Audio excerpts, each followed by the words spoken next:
La otra fuente secundaria establecida en el Estatuto 38.1 de la Corte Internacional de Justicia es la equidad. Y la equidad es lo que decía Ulpiano, darle a cada quien lo que a cada quien le pertenece, lo que a cada quien le corresponde. Ese es el norte de un magistrado de la Corte Internacional de Justicia. Actuar conforme al derecho, actuar conforme a la justicia, actuar conforme a la equidad. No darle ni más ni menos, ni afectar con una decisión a un Estado, sino que el afuero doctrinario, el afuero jurídico que se le lleve al magistrado, él lo analice y entienda y interprete quién tiene la razón conforme a la equidad. Darle a cada quien lo que a cada quien le pertenece. Eso podríamos correlacionarlo con el principio de la buena fe, de la buena fe, actuar de buena fe en las relaciones internacionales. Todas esas fuentes principales y secundarias establecidas en el Estatuto 38.1a de la Corte Internacional de Justicia, sobre ellas han escrito los autores, porque esas fuentes son las que inspiran, las que debe analizar, conocer, interpretar y aplicar un magistrado de la Corte Internacional de Justicia cuando le llegue una litis o una controversia.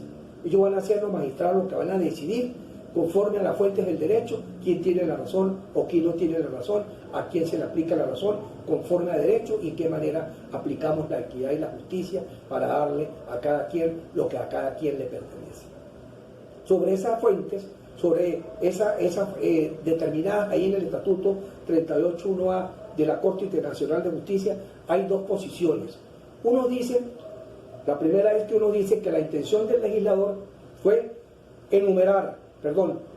jerarquizar, darle un orden de importancia, de jerarquía exactamente a las fuentes del derecho internacional público. Que el juez que conozca una causa, o los jueces que conozcan una causa, deben ir a lo que dice el estatuto, no salirse de allí, lo que dice taxativamente el estatuto, es decir, aplicar primero los tratados, segundo la costumbre, tercero los principios, cuarto la doctrina, quinto la jurisprudencia y sexto la equidad. En ese orden rigurosamente cierto, porque eso dicen algunos doctrinarios del derecho, que fue la intención del legislador cuando estableció el estatuto. Pero hay otros que dicen que no, que la intención del legislador no fue jerarquizar y darle carácter principal en un orden cronológicamente cierto, un orden taxativo a esa fuente. No, lo que hizo fue simplemente enunciar unas fuentes, las mencionó allí, las colocó allí como principales y auxiliares para que el magistrado vaya, ahonde en ellas, busque en ellas cuál fuente o cuáles de las fuentes se pueden aplicar en un caso determinado. Yo estoy de acuerdo con esta última relación. La intención del legislador no fue jerarquizar las fuentes, fue establecer un orden de prioridad y aplicación. La intención del legislador fue simplemente decirle al magistrado: ahí tienes tú las fuentes, vea las fuentes, analiza las fuentes y cuál de ellas puede ser aplicada en un caso determinado. Se supone que en una controversia o una litis que vaya a conocer un magistrado o los magistrados de la Corte Internacional de Justicia, a la primera fuente que deben ir es al tratado. Eso es lógico.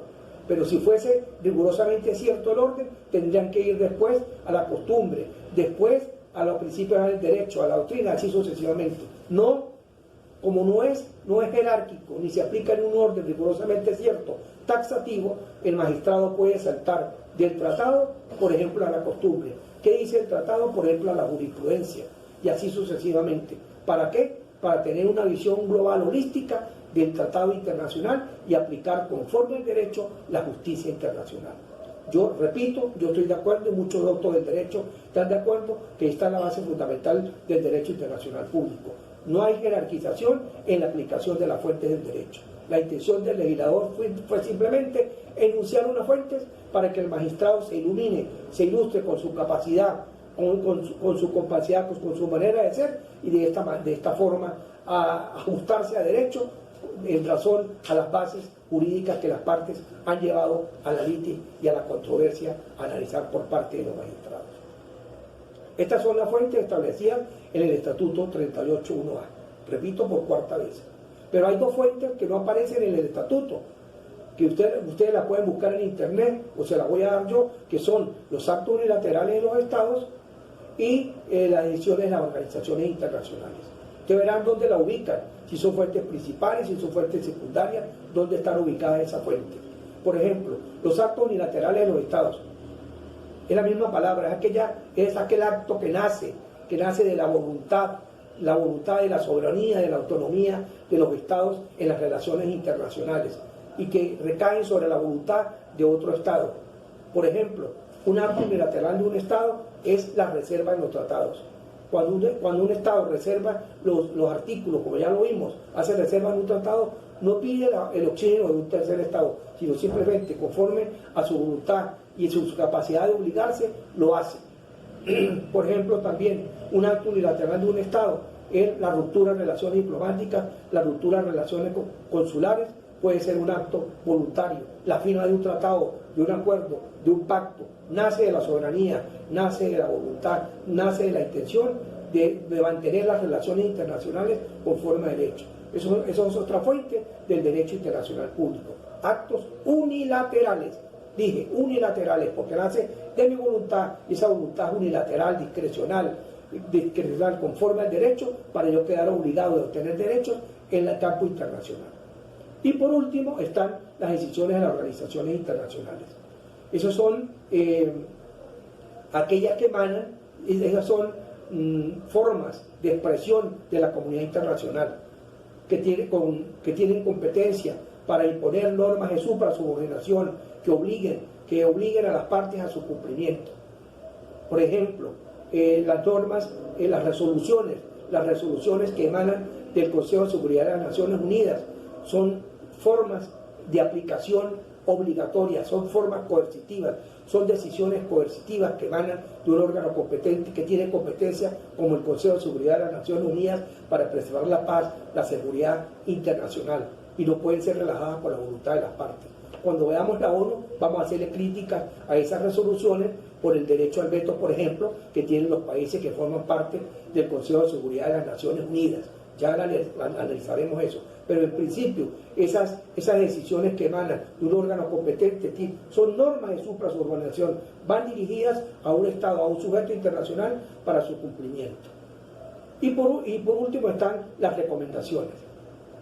Las recomendaciones también son decisiones que emanan de un órgano internacional, de la OEA, de la ONU, de Mercosur, por ejemplo, pero que no tienen el carácter obligatorio de su cumplimiento. No tiene la fuerza de la suprasubordinación, la fuerza de la coercibilidad. Simplemente es un exhorto, un llamado, esa es la palabra, es una recomendación que le hace el derecho internacional público, al derecho interno de los estados para que persista la paz, la justicia y la seguridad internacional. Recuerden ustedes cuando vimos el tema de la cooperación entre el derecho interno y el derecho internacional, hablábamos de la cooperación de una norma internacional con el derecho interno o una cooperación del derecho interno con el derecho internacional, sin modificación, sin cambiar, o sea, se auxilian, se ayudan, y simplemente es una forma de expresión para mantener las mejores relaciones internacionales, pero no obligan, simplemente es un llamado para que haga o determine cierta conducta, y el Estado verá, conforme a sus principios de autodeterminación, de voluntad y soberanía, si lo acoge o no lo acoge, pero no lo obliga. Conforme a su derecho, él verá si lo aplica o no lo aplica en un caso determinado. Esto es, queridos alumnos, el tema número 4, las fuentes del derecho internacional público. Léansela muy bien, distinga entre fuentes principales y fuentes secundarias, si hay aplicación jerárquica, si hay o no aplicación jerárquica en las fuentes, qué debe hacer el magistrado de la Corte Internacional de Justicia cuando le lleve un caso, si debe aplicar rigurosamente cierto el orden establecido en el estatuto o si simplemente tiene que ir a buscar la o las fuentes que sean necesarias para dirimir la controversia, la litis. Y no se nos olvide que esos magistrados de la Corte Internacional de Justicia deben actuar transparentemente, deben actuar con equidad, con justicia, con forma de derecho y de buena fe. Por eso es que debe iluminar el campo de decisión de ese magistrado, de esos magistrados, cuando vayan a decidir sobre una controversia en un caso planteado o una litis planteada ante ese alto tribunal internacional. Porque el más alto tribunal internacional para los estados que hay es la Corte Internacional de Justicia. El otro tribunal mayor que existe en el derecho internacional es la Corte Penal Internacional, que la vamos a ver posteriormente, porque esta última va a juzgar al individuo, la otra, la Corte Internacional de Justicia, va a conocer asuntos, dirimir controversias, interpretación del tratado, tratados, convenios y pactos internacionales. Cualquier duda, por favor, me la hacen saber a través de esta misma vía.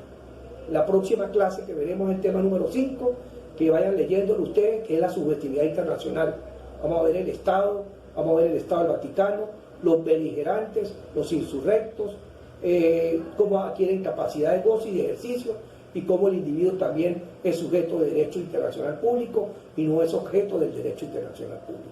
Muchas gracias. Repito, este video es para segundo año de Derecho y para cuarto año de Ciencia Política.